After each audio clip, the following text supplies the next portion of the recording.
નમસ્કાર. અંગ્રેજી ગ્રામરમાં અમુક ટોપિક્સ એવા હોય છે જે નામથી જ અઘરા લાગે, ખરું ને? એવો જ એક ટોપિક છે ક્વેશ્ચન ટેગ્સ. પણ સાચું કહું તો આ અંગ્રેજી ગ્રામરનો સૌથી સહેલો અને મજાનો ભાગ છે. તો ચાલો આજે આને એટલી સરળ રીતે સમજીએ કે પછી ક્યારેય ભૂલાશે જ નહીં. આપણે આ આખો ટોપિક 6 સિમ્પલ સ્ટેપ્સમાં કવર કરીશું. પહેલા સમજીશું કે ક્વેશ્ચન ટેગ છે શું, પછી એનો ગોલ્ડન રૂલ, એને બનાવવાની સાચી રીત, થોડા ઉદાહરણો, અમુક ખાસ નિયમો પણ જોઈશું, અને છેલ્લે એને બોલાય કેવી રીતે એ પણ શીખીશું. બસ આટલું જ. તો ચાલો શરૂઆત કરીએ આપણા પહેલા અને સૌથી મૂળભૂત સવાલથી. આ ક્વેશ્ચન ટેગ આખરે છે શું? જો, એકદમ સિમ્પલ છે. ક્વેશ્ચન ટેગ એટલે વાક્યના છેડે પૂછાતી એક નાનકડી પૂંછડી, એક નાનું સવાલ.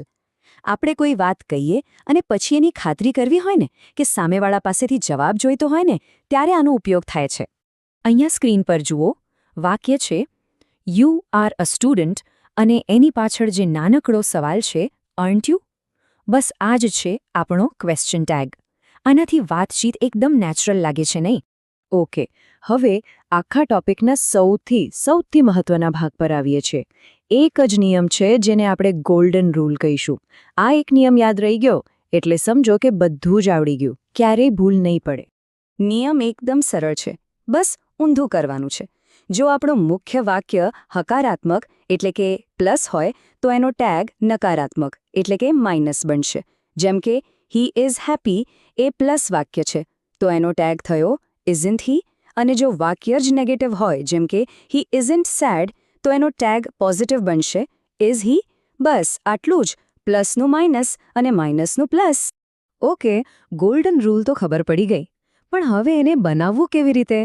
એનું પણ એકદમ simple step by step formula છે. ચાલો જોઈએ. જુઓ, ક્વેશ્ચન ટેગ બનાવવાનો હીરો છે વાક્યનો હેલ્પિંગ વર્બ, એટલે કે is, are, am, do, does, can, will જેવા શબ્દો. સૌથી પહેલા વાક્યમાંથી આને શોધી કાઢવાનો. અને એક વાત ખાસ યાદ રાખવાની, જે હેલ્પિંગ વર્બ વાક્યમાં હોય એ જ એના ટેગમાં આવશે. કોઈ નવો શબ્દ લાવવાનો નથી. આ રહ્યું એનું ફોર્મ્યુલા, એકદમ સહેલું. સૌથી પહેલા આખું વાક્ય લખો, પછી એક કોમા એટલે કે અલ્પવિરામ મૂકો. એના પછી આવશે હેલ્પિંગ વર્બ, ગોલ્ડન રૂલ પ્રમાણે પ્લસ કે માઇનસ. પછી આવશે વાક્યનો કર્તા એટલે કે સબ્જેક્ટ પ્રોનાઉન, અને છેલ્લે ક્વેશ્ચન માર્ક.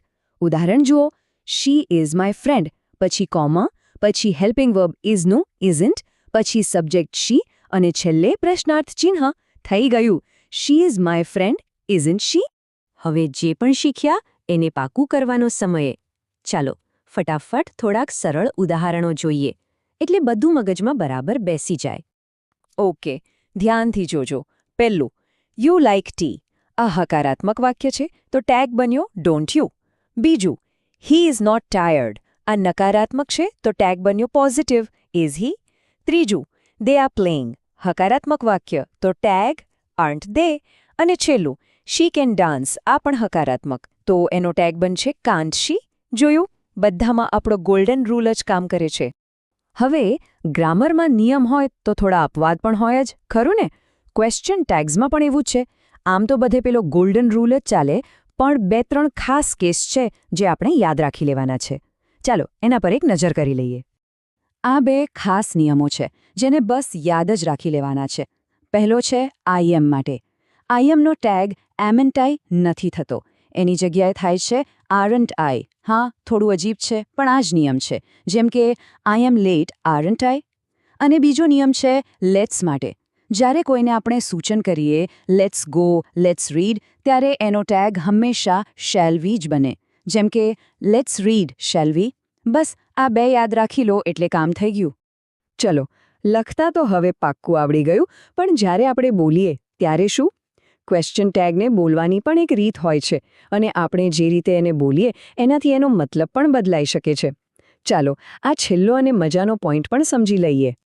આ બધો ખેલ અવાજના ઉતાર ચઢાવનો છે.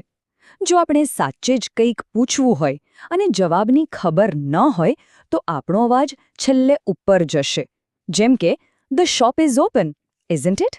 પણ જો આપણે ખાલી આપણી વાતની ખાતરી જ કરતા હોઈએ અને જવાબ લગભગ ખબર જ હોય તો અવાજ નીચે આવશે, જેમ કે it's a beautiful day, isn't it? તો આ હતા ક્વેશ્ચન ટેગ્સ. છે ને એકદમ સહેલા? હવે બધું બરાબર સમજાઈ ગયું છે ને? બસ હવે આની પ્રેક્ટિસ કરતા રહો અને રોજની વાતચીતમાં એને વાપરવાની કોશિશ કરો. અંગ્રેજી બોલવાની વધારે મજા આવશે. ચોક્કસ આવશે.